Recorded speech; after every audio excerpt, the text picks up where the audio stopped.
Good morning, viewers. You're now watching Hornbill TV.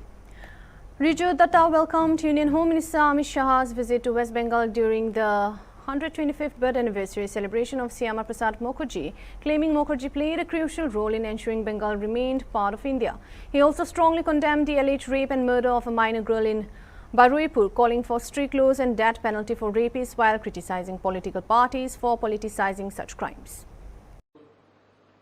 BJP सरकार गठन के बाद पहली बार गृह मंत्री पश्चिम बंगाल आ रहे हैं। 125वीं वर्षगांठ मनाने श्यामा प्रसाद मुखर्जी जी का कितना बड़ा दिन है बंगाल के लोगों के लिए? देखिए, बंगाल के लोगों के लिए बड़ा दिन है।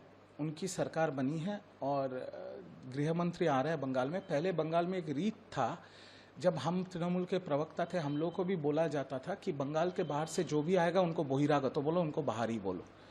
ये नैरेटिव ही गलत था। देश के गृह मंत्री देश का एक राज्य में नहीं आ सकते। आज वो आ रहे हैं 125वीं जन्म तिथि पे श्यामा प्रसाद मुखर्जी जी का। अब देखिए, बंगाल में हम नेताजी सुभाष बोस को पूछते हैं, कवि गुरु रविंद्रनाथ को पूछते हैं, स्वामी विवेकानंद को पूछते हैं, पर श्यामा प्रसाद मुखर्जी जी को इतना दिन तक नहीं पूछते थे। क्यों? क्योंकि सिस्टमैटिकली लेफ्ट के ज़माने से लेकर तृणमूल के ज़माने में भी श्यामा प्रसाद मुखर्जी का नाम को मिटाने की कोशिश की गई थी। पर ये तो सच है कि डॉक्टर श्यामा प्रसाद मुखर्जी के वजह से बंगाल बना, नहीं तो बंगाल तो बांग्लादेश के साथ मिल जाता। डॉक्टर श्यामा प्रसाद मुखर्जी के वजह से बंगाल में हिंदू रह पाए। तो इनका नाम, इनका इतिहास बंगाल के नौजवानों को जानना बहुत ज़रूरी था। आज उनका एक मूर्ति का उद्बोधन करेंगे देश के गृह मंत्री, माला चढ़ाएंगे। मुझे लगता है सही दिशा में चल रही है ये सरकार। और डॉक्टर श्यामा प्रसाद मुखर्जी का बंगाल के इतिहास में उनका क्या रोल है, उन्होंने क्या किया है बंगाल के लिए और बंगाल के हिंदुओं के लिए, वो बंगाल के नौजवानों को जानना चाहिए। तो जो इतिहास को इतना सालों से दबाया गया था, वो इतिहास खुल के लोगों के सामने आना चाहिए। मैं इसका स्वागत करता हूँ। बारुईपुर से एक दुखद घटना, 12 साल के लड़की के साथ जाती हुआ और उसकी बॉडी को कहीं न कहीं तालाब में फेंक दिया गया। मॉब लिंचिंग भी हुई है। ममता बनर्जी जाना चाह रही थी, उनको भी रोका गया है। कैसे देख रहे हैं इस पूरे घटनाक्रम को? देखिए, पहला बात यह है कि बारुईपुर में एक 11 साल की बच्ची जो क्लास 5 में पढ़ती थी, उनका बोला जा रहा है सामूहिक बलात्कार हुआ है और उनको मार के एक बस्ते में एक तालाब में फेंका गया था। इसके बाद बहुत तनाव का माहौल है बारुईपुर में। एक व्यक्ति को संदेह करके उसको पीट पीट के मार दिया गया। तो यहाँ पर मैं सिर्फ इतना कहूँगा कि देखिए, हमारा दुर्भाग्य है कि देश में बलात्कार राजनीति का विषय है, सामूहिक बलात्कार राजनीति का विषय है। इस देश ने निर्भया देखा है, इस देश ने उन्नाव हथरास देखा है, बंगाल में हमने लेफ्ट के ज़माने में बांतौला देखा है, तृणमूल के ज़माने में आरजी कौर देखा है, और अभी 2 महीने में बीजेपी के ज़माने में हम बारुईपुर देख रहे हैं। राजनीतिक जो पार्टियाँ हैं वो गिद्ध की राजनीति करेंगे। राजनीतिक जो पार्टियाँ हैं वो बलात्कार में भी धर्म को ढूंढ के लाएंगे। पर मैं एक दूसरा चीज़ बोलना चाहता हूँ। मैं बंगाल के माननीय मुख्यमंत्री को याद दिलाना चाहता हूँ कि कुछ महीने पहले बंगाल के विधानसभा में एक बिल आया था जिसका नाम था अपराजिता बिल, जिसका समर्थन उस टाइम के नेता प्रतिपक्ष, आज के बंगाल के मुख्यमंत्री शुभेंदु अधिकारी जी ने भी किया था और पूरे भाजपा के 77 विधायकों ने भी किया था। आज वो बिल राष्ट्रपति के टेबल पे धूल खा रही है। मैं ये मानता हूं कि जो लोग बलात्कार करते हैं या सामूहिक बलात्कार करते हैं, ये लोग इंसान नहीं है, ये लोग जानवर हैं। इनका जिंदा रहने का कोई हक नहीं है सभ्य समाज में। तो मैं शुभेंदु जी से इतना निवेदन करूंगा, और गृह मंत्री भी आज बंगाल में है, मैं माननीय गृह मंत्री से भी ये निवेदन करूंगा कि अगर आपको अपराजिता बिल का नाम पसंद नहीं आया, आप नाम बदल दीजिए, पर ऐसा एक कानून लेके आइए और ये बिल वापस लाइए कि कोई भी जानवर, और मैं बोल रहा हूं ये, कोई भी जानवर अगर बलात्कार करेगा, सामूहिक बलात्कार करेगा किसी बच्ची के साथ, उनका सिर्फ और सिर्फ फांसी होना चाहिए। कोई इधर उधर कानूनी कार्रवाई, तारीख पे तारीख, ये सब कोई मजाक नहीं होना चाहिए। सिर्फ डायरेक्ट प्रमाण हुआ, फांसी दे दो। जब तक इन जानवरों के दिल में डर नहीं बैठेगा कि हम अगर किसी लड़की का, किसी बच्ची का बलात्कार करेंगे तो हमें फांसी पे चढ़ा दिया जाएगा, तब तक बलात्कार और सामूहिक बलात्कार जैसी बीमारी का खात्मा बंगाल और भारत में नहीं होगा। सरकारें आएंगी, सरकारें जाएंगी, पार्टियां बनेंगी, पार्टियां बिगड़ेंगी, पर बलात्कार होता रहेगा। बंगाल में होगा, पूरे देश में होता रहेगा, और बच्चियों के साथ बलात्कार होगा, सामूहिक बलात्कार होगा। इसको रोकने का सिर्फ एक ही तरीका है, ऐसा बिल लाइए कि जो जानवर ये सोचेगा भी कि हम बलात्कार करने जाएंगे, उसके दिल में डर बैठ जाएगा कि हमको तो अगले दिन फांसी पे चढ़ा देगा। जब तक ऐसा कोई बिल नहीं लाएगा भारत सरकार या बंगाल की सरकार, तब तक ये कारोबार चलता रहेगा। मैं इसमें कोई राजनीति करना नहीं चाहता, ना इसमें धर्म लाना है, ना इसमें राजनीति लाना है। पॉलिटिकल पार्टी जो अभी विपक्ष में है वो लोग गिद्ध की राजनीति करेंगे, वो जाके वहां पर बीएनएस का 163 धारा लग गया, 144 पुराने सीआरपीसी का 144 लग गया, वहां पे उछल कूद करेंगे, मीडिया के सामने ये सब होगा। पर असली मुद्दा है बलात्कार और सामूहिक बलात्कार बंगाल और देश में खत्म करना पड़ेगा। कैसे करना पड़ेगा ये बंगाल की सरकार और देश की सरकार सोचे और वैसा कड़ा कानून लेके आए। ममता बनर्जी को हाउस अरेस्ट है, पुलिस आर्मी में तब्दील है। इसको आप दो नजरिए से देख सकते हैं। अगर विपक्ष की नजरिए से देखें तो लोकतंत्र में एक राजनेता का जो अधिकार है उसको आप मिटाना चाह रहे हैं, और दूसरा नजरिया यह है कि law and order is a state subject. आपको याद करना पड़ेगा जब संदेशखाली का घटना घटा था, जब नेता प्रतिपक्ष शुभेंदु अधिकारी वर्तमान मुख्यमंत्री संदेशखाली जाना चाह रहे थे, तब उनको भी पुलिस रोका था कि लॉ एंड ऑर्डर सिचुएशन है। तो law and order is a state subject. जब बारुईपुर में ऐसा घटना घटी है जहां पर इतना तनाव का माहौल है, आग जल रहा है वहां पर, उस माहौल में अगर ममता बनर्जी जी जैसे राजनेता जाएंगे तो वहां पर लॉ एंड ऑर्डर सिचुएशन हो सकता है। और उसको मद्देनजर रखते हुए अगर स्टेट ये सिद्धांत लेता है कि हम उनको रोकेंगे लॉ एंड ऑर्डर के स्वार्थ में, तो लॉ एंड ऑर्डर मानना पड़ेगा और सबको मानना पड़ेगा। अब राजनेता राजनीति करेंगे, मुझे राजनीति नहीं करना है, मैं दो नजरिया आपके सामने रख रहा हूं। Senior VP and Head of Commodity Research at Kotak Securities, Anandya Banerjee, said OPEC Plus is facing pressure as global oil supply continue to outpace demand after COVID-19. He noted that India remains relatively secure despite global energy tensions and added that oil prices staying below $85 per barrel would help keep inflation under control. You must have heard about Iraq and Kazakhstan's persistence over production of oil, right? So, Ms. Like, how will OPEC Plus handle Iraq and Kazakhstan's persistent overproduction while simultaneously allowing them to increase output in August? See, the point is OPEC Plus is actually facing a very challenging kind of environment because since the COVID times, they had to cut back on. If I go back to 5-6 years back, since then, what has happened is the global demand growth for oil has not kept pace with the supply growth. The supply has outstripped demand, and they had to continuously cut. First, they did 2 million barrels per day in 2022. Again, they did 1.6. Again, they did 2.2. So, barrels they had to take offline, the OPEC Plus, and then they had to ensure every member adheres to that. That was a huge challenge, and now we have seen how the OPEC is fracturing. Right, UAE has stepped out. Iraq is saying that we want a higher quota. The other guy, as you just said, so it's actually going to be a tough thing for the OPEC but right now they were able to enjoy high prices of oil because of this war, which kind of created I would say it was not so easy for them because on one hand they had higher oil prices, definitely is fantastic for them, but on the other hand close to 10 to almost 10 to 11 million barrels of oil per day was offline, which was from Arabs, the OPEC countries. So they had a production loss, but they tried to compensate that through higher prices. So right now the situation stands that there is still 5 to 6 million barrels per day of crude which is offline, which is kind of acting as a floor for the oil prices. If that was not the case with the ongoing rollback in the cuts which the OPEC is doing, they just announced another rollback. So I think the market would have been at a significant surplus, which could have actually created an oil market crash.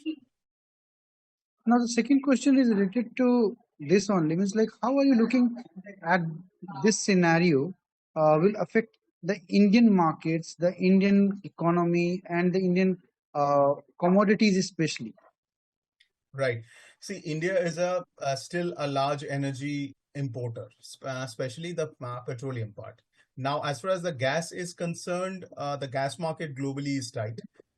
Qatar is supposed to come back online over the next 6 months, but still a part of its gas supplies will still stay disrupted into the next year. Now, so the gas market, the gas prices have come down. It would come down further, but it won't crash as much as the oil prices, because there is a genuine demand supply mismatch, and you just cannot just pump out gas and export it, because it requires a lot of physics involved in it, in cooling it down and transporting it safely, as it can be done quite easily with oil or oil products. So as far as the oil is concerned, India is very well placed, because see, the availability was not even issue for us when the war was on, because of our effective diplomacy, which the Prime Minister has outlined a couple of days back. But we were always exposed to the price spike, which every country was. But with the current dynamics which is playing out, the lower oil prices, which is going to be quite beneficial to us. But one thing I would like to highlight is that the current situation of the Hormuz is still far from normal, because on a good month, it used to transit around 3,000 ships a month. I'm talking about the tankers, etc. Now it is still, I would say, on a very good day, you are able to do half of that. So if I look at the daily run rate, half of that is what is being done on a good day. So still a lot of normalization would need to happen. So that would take time, because the tankers which are now transiting out of the Hormuz are the ones who were stuck. Now the empty tankers have to come back in. So the shipping companies have to become comfortable. So it will take a good 6-9 months. So in that regard, if at least the oil prices can be capped through these announcements by OPEC that we are rolling back our cuts, though it is more of a sentimental thing, I think, and it stays below, the oil price can stay under $85. I'm talking about Brent. I think India is well placed. It's only above $85 we start to get the heat on our inflation. Speaking on the coming together of Indian and Japanese football cultures during the Reliance Foundation Development League RFDL Exposure Tour, Bengaluru FC U21 head coach Ranady Singh said India has much to learn from Japan's football culture, particularly its spirit of never giving up, discipline and strong support system for players.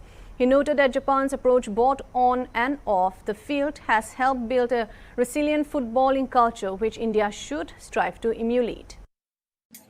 Just a second. So can we start? Yes, please. So Ranady, we are having 3 RFDL teams, one being Bengaluru FC, FC Goa, and Punjab FC going to Japan for an exposure trip. How excited are you, and what are the preparations going on for it? Of course, we are going to travel to Japan and play with one of the best teams. As I've been following the teams that we are going to play, they have beaten the teams like PSG 3-1. They're under 18, and which one? The other one was Ajax, beating Ajax 3-0 in Ajax. So we can imagine the caliber that they have, the quality they have. So this is a good platform for all the teams, not only BFC, for all the teams from India, whoever is qualified. We are the champions and the 2 runners-up. Also, I think it's a good platform to test ourselves with the best. And we know what Japan is doing right now. They have beaten England, they have beaten Brazil before, they have beaten Croatia, they have beaten Spain, Germany. Yeah. So we know which team we are going to play against. But then, yes, it would have been nice if we have a little more time for the preseason. But after our break, it's been 2 weeks that we are training. We have got 1 more week. So we'll try and prepare our best, to bring out the best in Japan. My next question from you: what things are you expecting as a coach and for the players during this tour? Oh, I didn't get it. Come again. What are you expecting from this exposure tour as a coach in terms of what you will learn and what your players will be learning? So now, see, RFDL have created a platform, a lovely platform where all the under 20, under 18 players to play 23 matches. We have played 23 matches, and then we will play another 3 more. So, like I said, this is the best chance for us, and we could test ourselves where we are, right? So I think that's the best feeling. And how many times, of course, yes, I will always say that it's better to play this type of matches rather than just playing Nepal, Bangladesh, all due respect them, so that, if we win and what do we celebrate for? So, but then this type of teams, I think if you get not only these 3 matches, and in future, of course, these 3 matches, we are really happy, but if we can get more matches, when I was following the teams that we're going to play, these teams have been playing with the best of the world time and again, not only 3-4. So 3-4 is a good start. In future, if we get this type of matches, we will learn a lot, and we will learn to play with best of the teams of the world. So I think this is a good step, and thanks to RFDL for creating this platform. My next question, whenever the question of India doing well or badly in the major events, footballing event comes, people often talk about the grassroots football. So what kind of job has RFDL and Reliance Foundation has done so far in improving the grassroots football level in India?